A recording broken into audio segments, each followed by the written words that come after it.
ओम गुरुर्ब्रह्मा गुरुर्विष्णु गुरुर्देवो महेश्वरः गुरुर्साक्षात् परम ब्रह्म तस्मै श्री गुरुवे नमः। आज की कथा में शिव पुराण चंचला शिव पुराण सुन करके भक्ति में लीन हो गई। इतनी भक्ति की जो भक्ति के स्वरूप मृत्यु के बाद कैलाशपुरी में वास हुआ, शिव जी का दर्शन हुआ। बताओ कितनी बड़ी पापी थी। एक दिन की बात है, परम सुख में लीन चंचला गौरा देवी से वंदना की, हे माता मेरी रक्षा करो, मैं अपनी पति के लिए चिंतित हूँ। मैं तो अपना पाप तो मुक्त कर लिया, ये हमारी पति जो है कहाँ होगा, कैसा होगा, क्या होगा। उस पर गौरा जी बोली कि हे सखी, तुम्हारा पति इस समय नरक लोक में पड़ा हुआ है और दुष्कर्म का परिणाम भोग रहा है। अब वह वहां से निकल के विंध्याचल पर्वत पर पिशाच के योन में है। नरक का तो दुख भोग लिया, अब जो है वह पिशाच के योन है। कहाँ? विंध्याचल पर्वत पर, और महान दुख भोग रहा है। पार्वती के वचन से चंचला अत्यंत मर्माहत हो गई, चिंतित हो गई। दुखी होके पार्वती जी से कहने लगी, हे जगत की माता, अब मेरे पति की मुक्ति हेतु आप कोई उपाय बताइए। उस पर पार्वती जी का मन में अपनी सखी चंचला के लिए द्रवित हो उठा और महादेव जी पार्वती जी ने शिव महिमा का वादन करने वाले तुम्बरु गंधर्व को आज्ञा दी कि तुम मेरी आज्ञा अनुसार चंचला के साथ विंध्याचल पर्वत पर जाओ, जहां मेरी सखी को पति बिंदुक पिशाच योनि में भयंकर यातना भोग रहा है।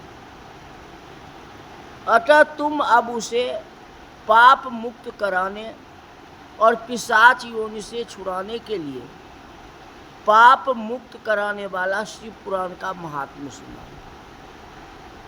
शिव पुराण में ही शक्ति है। जो महान से महान पापी इस पुराण की कथा कर ले, उसे मुक्ति हो जाती है। जिस तरह चंचला ने शिव पुराण की कथा सुन करके भगवान शंकर की सानिध्य पाए और शंकर भगवान ने उसके पति के लिए रास्ता दिखा दिया। चंचला तुम्बरु गंधर्व के साथ विमान पर आरूढ़ होकर के विंध्याचल पर्वत पर पहुंची, जहां पर वह पिशाच रह रहा था। तुम्बरु गंधर्व ने अपने बल द्वारा उस विकट दैत्य को मजबूत पास में बांध करके एक वो डाल दिया।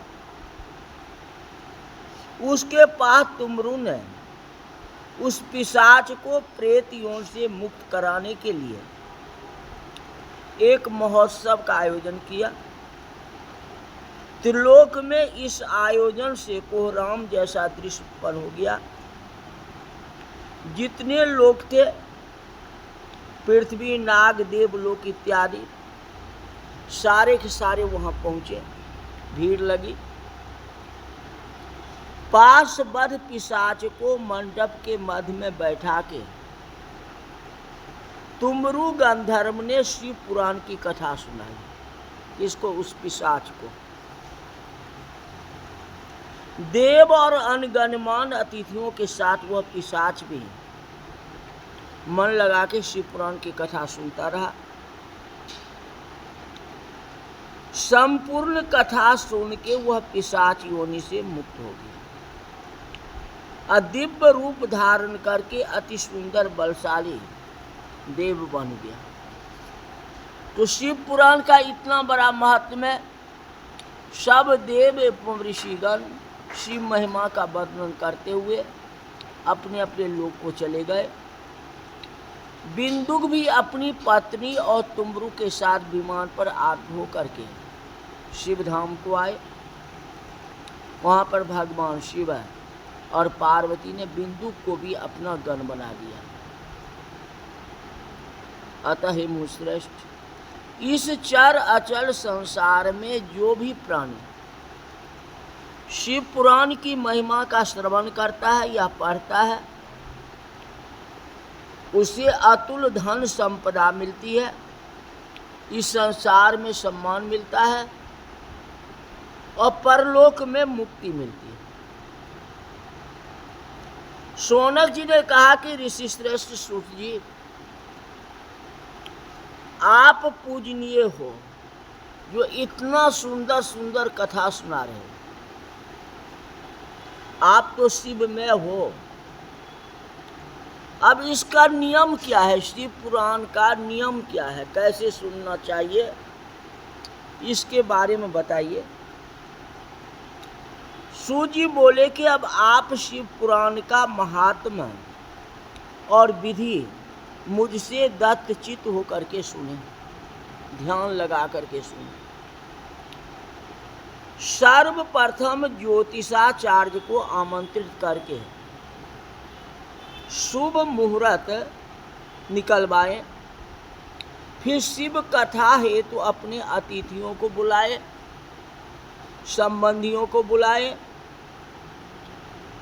और शिव कथा के लिए सर्वोत्तम स्थान को चुने जहाँ की ज़्यादा लोग आकर के सुने। वह स्थान अगर शिवालय हो जाए या तीर्थ स्थान हो या पीपल या बर का पेड़ हो, बहुत अच्छा है। उस स्थान पर जमीन को गोबर से लीप दें, गाय के गोबर से लीप दें और चारों ओर अवांछित वस्तुओं को हटा करके उस स्थान पर लोगों को बैठने हेतु एक विशाल मंडप की रचना करें। मंच को केले का स्तंभ, बंधनबार, ध्वजा, पताका, फल फूल से सजा दें। अच्छे अच्छे द्रव्य का छिड़काव करें, सेंट इत्यादि का छिड़काव कर दें। फिर वेदी स्थापना करा के महादेव भगवान की प्रतिमा को स्थापित करें। उस अवसर पर समस्त लौकिक चिंताओं को परित्याग कर दें। जब तक आप 7 दिन कथा सुन रहे हैं तब तक जो है घर का माया मोह छोड़ दो। कम से 7 दिन तो छोड़ दो, क्योंकि भगवान का कार्य कर रहे हैं। बहुत बड़ी कथा, चाहे आप भागवत ही करते हो या रामायण करते हो, तो आप संकल्प लिए हैं ना 7 दिन का या 9 दिन का, उतना दिन तो माया मोह छोड़ करके भगवान में लग जाओ। फिर भगवान को भी देखोगे और अपनी माया को भी देखोगे तो कैसे काम होगा बताओ। इतना तो निकाल लो।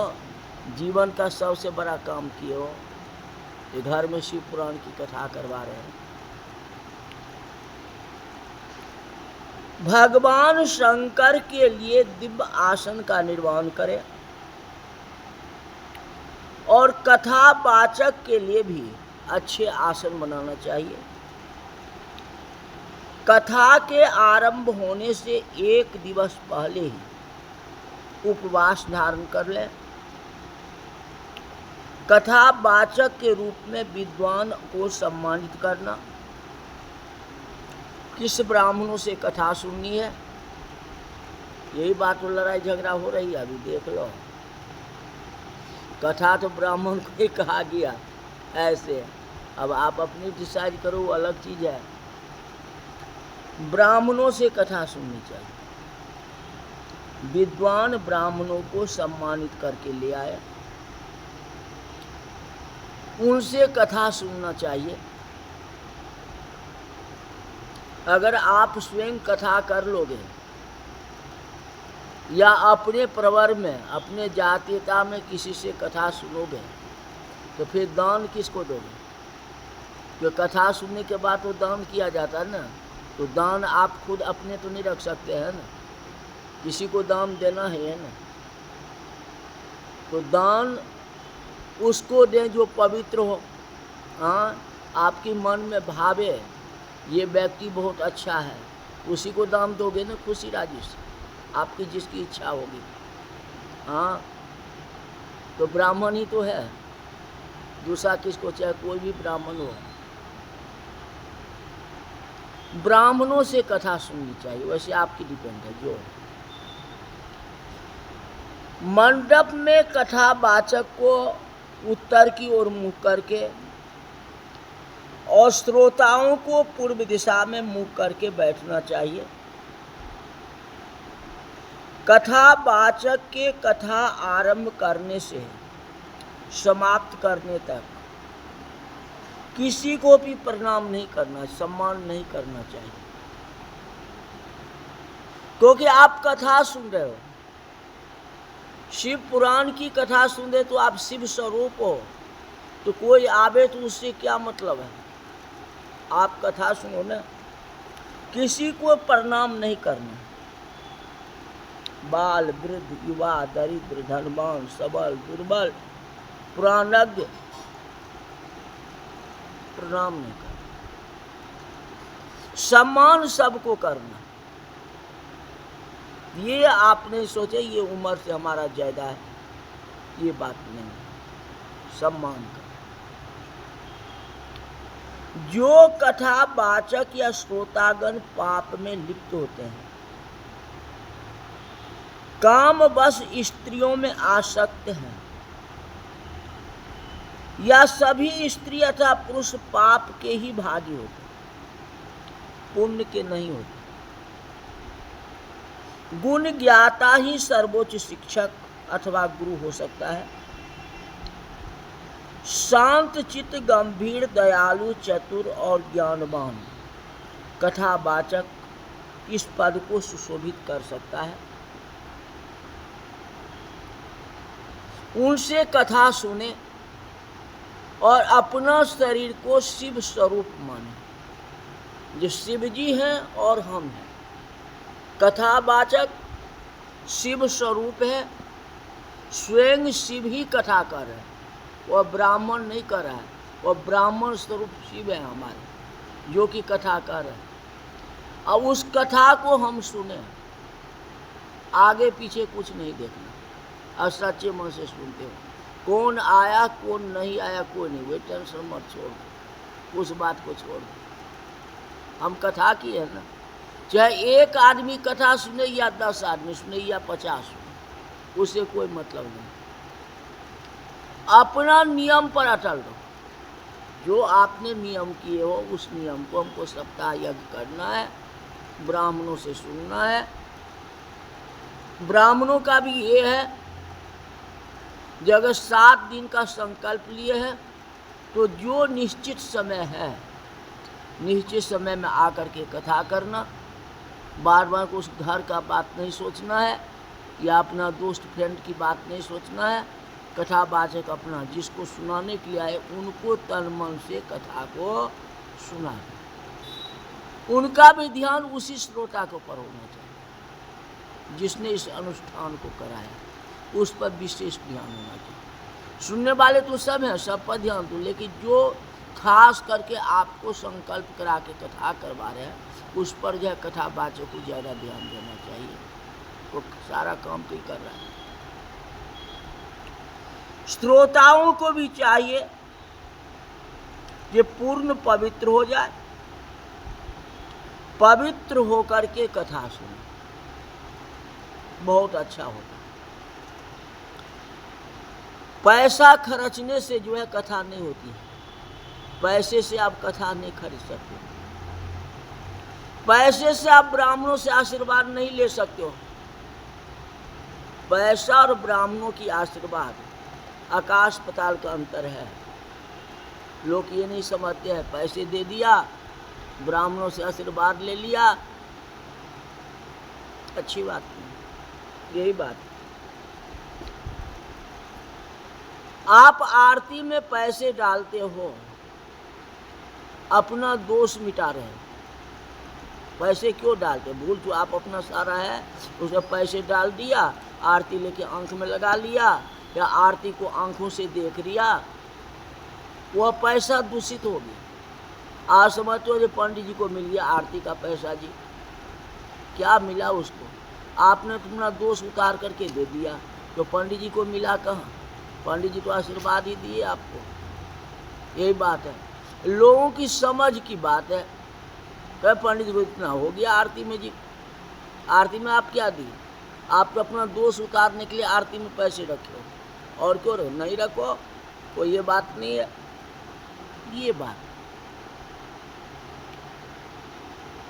ब्रह्मचर्य का पालन करें, 7 दिन तक ब्रह्मचर्य का पालन करें, भूमि पर शयन करें, सबसे अच्छी बात बोलें। जो सुनने के लिए आए हैं उनके साथ में जितना श्रोता है उनसे अच्छी व्यवहार करें, उनको सम्मान करना चाहिए। तो आपने कथा का आयोजन किए हो और आपकी कथा सुनने के लिए हजारों आदमी आए हैं और सबको कि चलो चलो यहाँ से चलो, तो क्या हुआ था? अनादर नहीं, सब शिव स्वरूप है आपका, वो भी आपको कथा सुन, आपके साथ साथ कथा सुन रहे हैं। यही बात है, सम्मान करो, जो कथा कर रहे हैं उसको सम्मान करो। देखो भगवान के कृपा से तेरा हो जाए बेड़ा पार, जपे जा राधे राधे। तो आज कथा यही तक रही। बोल वृंदावन बिहारी लाल की जय।